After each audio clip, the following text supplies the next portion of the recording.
You're watching CNN and this is Connect the World with me, Linda Kincaid. Welcome back.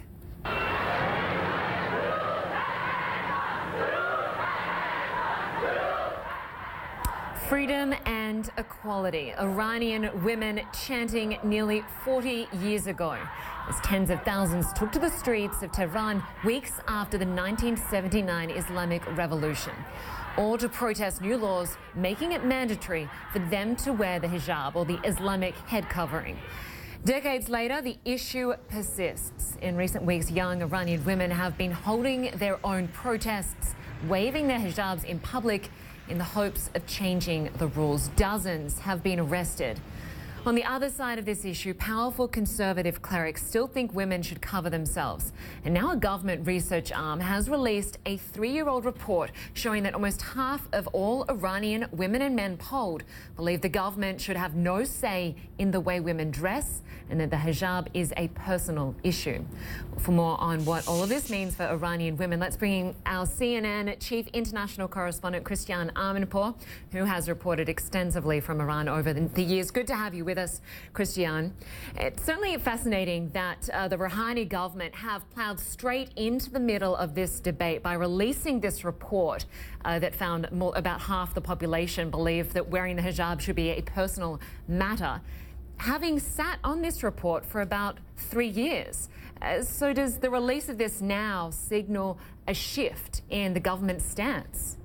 Well, look, it is really fascinating to see, really since the new year, this systematic sort of publicization and releasing of all sorts of documents, whether it was Rouhani who released the actual budget figures that launched the first round of economic protests early January, or now in the wake of these spontaneous protests by Iranian women to come out and release this one. It's really interesting. It's really interesting to see what exactly the strategy is and whether Rouhani is trying to just put himself out there on the record about what he thinks.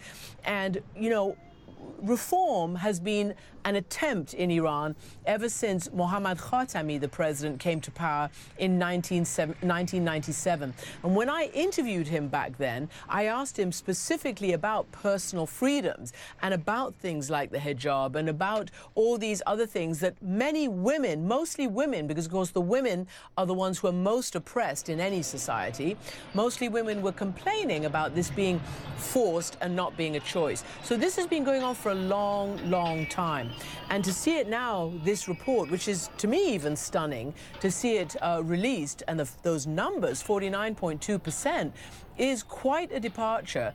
And it signals a sort of an attempt to have a debate within the country. And don't forget, Iranians are very, very conscious that over there in Saudi Arabia, which has long lagged behind Iran, whether in women's rights, whether in voting rights, whether in the right for women to work, and all the other rights, now they're seeing the Crown Prince of Saudi Arabia trying to give Saudi women more rights, and they don't really want to be left behind when it comes to women's rights in the Middle East. And of course, Christian, women have been very active in Iranian politics. How much sway do they have when it comes to laws affecting women? Well, you know, that's the big issue. After the revolution, many conservative women who came from conservative families, suddenly were able to get into the education sphere.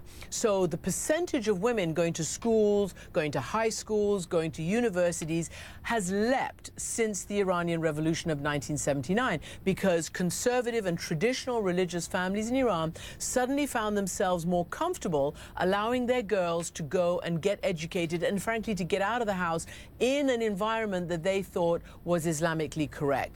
What that has meant is that, you know, the rights of women have been expanded and the expectations of women have been expanded.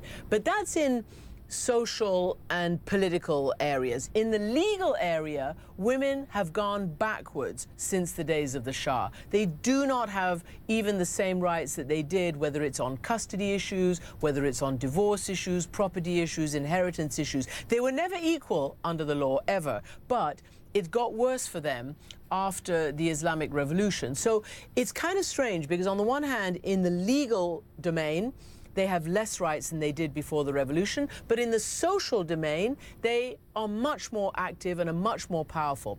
Whether they're able to change this particular edict remains to be seen. Look, even foreigners, even when I go to Iran as a representative of an American and an international network, I have to wear the hijab. It is not a matter of choice when we go to Iran. It's a matter of law that we actually have to wear the hijab. And now young women are getting tired of it.